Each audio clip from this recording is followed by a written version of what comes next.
بزرگترین معمای طبیعت، اقیانوس ها بزرگترین و عمیق‌ترین اکوسیستم کره زمین هستند و نقش حیاتی در حفظ تعادل زیست محیطی و حیات بر روی زمین دارند.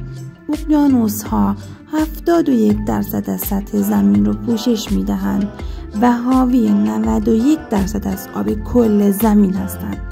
میلیون ها موجود زنده از جمله ماهی ها، مرجان ها، پلانکتون ها و حیوانات دریایی دیگر که هنوز شناسایی نشده‌اند در زیر اقیانوس ها وجود دارند. اقیانوس ها نقش اساسی در تنظیم آب و هوای جهانی، تثبیت دما، کربن دی اکسید و تولید اکسیژن دارند. در اعماق اقیانوس ها موجوداتی زندگی می کنند که دارای فناوری های طبیعی شبیه به فناوری های مدرن هستند. برای مثال ماهی هایی وجود دارد که در تاریکی مطلق اعماق آب از خود نور تولید می کنند.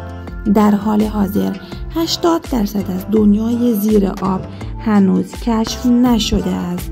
عمق‌های بسیار زیاد مناطق تاریک و مرموز در بستر دریا هنوز کشف نشده است.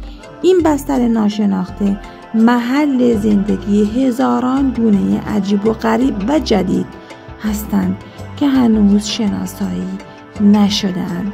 فشار بسیار زیاد آب، نور کم، حرارت پایین، چالش و مطالعه درباره عمق 6000 متری اقیانوس ها را چالش برانگیز کرده است.